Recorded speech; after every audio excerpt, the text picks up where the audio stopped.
নমস্কার বন্ধুরা, অনিতার রান্নাঘরে আরও একটি নতুন পর্বে আপনাদের সবাইকে স্বাগতম। আমার আজকের রেসিপি মটকা মাটন। তো মটকা মাটন রান্না করার জন্য দেখতে পাচ্ছেন একটা গামলার মধ্যে আমি 1 কেজি মাটন নিয়েছি।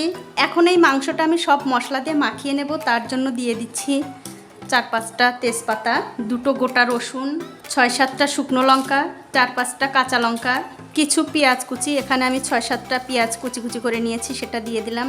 আর আমি বন্ধুরা এখানে যে মশলাটা দিচ্ছি, আমি যে মাংসটা রান্না করছি সেই অনুযায়ী আপনাদের কম বা বেশি কিন্তু লাগতে পারে। দিয়ে দিচ্ছি 2 চামচ ধনিয়ার গুঁড়ো, দিয়ে দিচ্ছি 2 চামচ জিরার গুঁড়ো, 2 চামচ হলুদের গুঁড়ো, 3 চামচ শুকনো লঙ্কার গুঁড়ো, দিয়ে দিচ্ছি স্বাদ অনুযায়ী লবণ, 1 চামচ কাশ্মীরি লঙ্কার গুঁড়ো, 6-7 টুকরা গোটা দারচিনি, 8-10টা সাদা এলাচ, 10-15টা লবঙ্গ, দিয়ে দিচ্ছি আদা রসুন বাটা, সবশেষে দিয়ে দিচ্ছি আমি সর্ষের তেল। তেলটা কিন্তু বন্ধুরা একটু বেশি পরিমাণেই লাগবে, তার কারণ এই রান্নাটা সর্ষের তেলেই হবে। এখন এই সব কিছু মিশিয়ে আমি খুব ভালোভাবে মাখিয়ে নেব।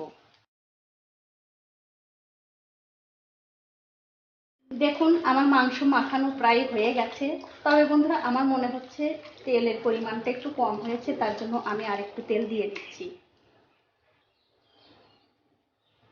আমি আবার ভালো করে এই তেলের সঙ্গে মাংসগুলো মাখিয়ে নেব। আর বন্ধুরা এই মাংসগুলো কিন্তু মাখিয়ে রাখার কোনো দরকার নেই, আপনারা যখন মাখাবেন তখনই কিন্তু এই মাংসটা রান্না করতে পারবেন। আমি আবার তেলের সঙ্গে এই মাংসগুলো ভালো করে মাখিয়ে নিচ্ছি। দেখুন মাংস মাখানো হয়ে গেছে, এবার আমি রান্না করে নেব। এখন দেখতে পাচ্ছেন একটা মাটির হাঁড়ি নিয়েছি, এই হাঁড়ির মধ্যে দিয়ে দিচ্ছি সর্ষের তেল।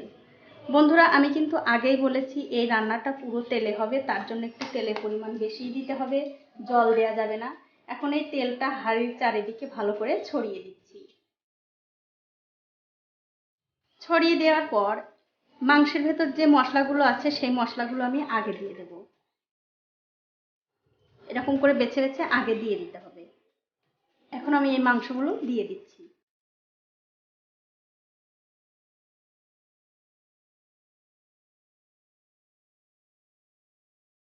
মাংসগুলো দিয়ে দেওয়ার পর যে পাত্রে আমি মাংসটা মেখে রেখেছিলাম সেটা ধুয়ে সামান্য একটু জল দিয়ে দিলাম, যাতে এক্সট্রা মশলাগুলো নষ্ট না হয়, তার জন্য একটু জল দিয়ে দিলাম।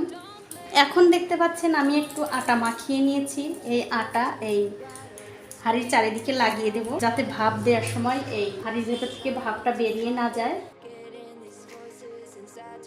আর বন্ধুরা এরকম করে মাটির হাঁড়িতে মাটন রান্না করলে তাকেই বলে মটকা মাটন।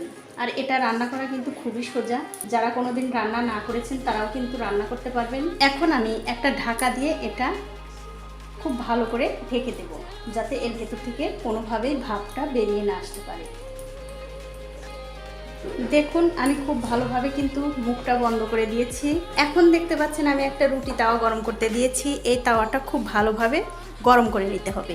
রুটি তাওয়াটা যখন খুব ভালোভাবে গরম হয়ে যাবে তখন এর ওপর বসিয়ে দিতে হবে। আর বন্ধুরা সরাসরি যদি আপনারা এই মাটির হাঁড়িটা গ্যাসের চুলার উপরে দেন তাহলে কিন্তু ফেটেও যেতে পারে, তার জন্য এরকম রুটি তাওয়া গরম করে তার উপরে এই হাঁড়িটা বসিয়ে দেবেন, তাহলে ফেটে যাওয়ার কোনো সম্ভাবনাই থাকবে না। এখন আমি গ্যাসের ফ্লেমটা বাড়িয়ে দিয়ে 5 মিনিট আগে রান্না করে নেব। 5 মিনিট গ্যাসের ফ্লেমটা হাই হিটে রাখার পর গ্যাসের ফ্লেমটা মিডিয়ামে করে দিয়ে এখন আমি 40 থেকে 45 মিনিট এই মাংসটা রান্না হতে দেব। আর বন্ধুরা এই যে 45 মিনিট আমি এই মাংসটা রান্না করে নেব, আমি কিন্তু মাঝে মধ্যে এই হাঁড়িটা এরকম করে ধরে একটু ঝাঁকিয়ে দেব, যাতে উপরেরটা নিচে আসে আর নিচেরটা উপরে যায়, তাহলে কিন্তু সবগুলো মাংসই ভালোভাবে সেদ্ধ হয়ে যাবে। এরকম করে আমি মাঝে মধ্যে ধরে ধরে হাঁড়িটা ঝাঁকিয়ে দেব। 20-25 মিনিট পর যখন দেখবেন হাঁড়িটা অনেকটা গরম হয়ে গেছে, তখন কিন্তু আপনারা হাঁড়িটা নামিয়ে নিয়ে এই তাওয়াটা সরিয়ে দিতে পারেন। তারপর কিন্তু হাঁড়িটা একদম সরাসরি এই চুলার উপর, গ্যাসের চুলার উপর দিতে পারেন, তখন কিন্তু ফেটে যাওয়ার কোনো সম্ভাবনাই থাকবে না।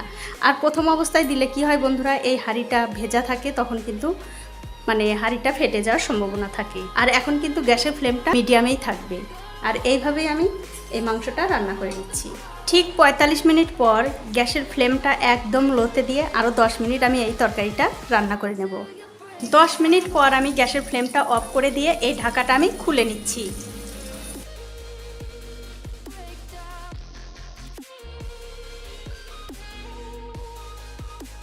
দেখুন বন্ধুরা, খুলতেই কত সুন্দর একটা গন্ধ আসছে, যা আপনারা দূর থেকে বুঝতে পারবেন না, যেদিন রান্না করবেন সেদিন বুঝতে পারবেন।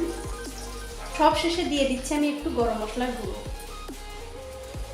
যেহেতু বন্ধুরা এই মাংসটা মানে গরম গরমই আছে, গরম মশলার গুঁড়োটা দিয়ে আমি আবার একটু এই মাংসের সঙ্গে ভালো করে মিশিয়ে দেব।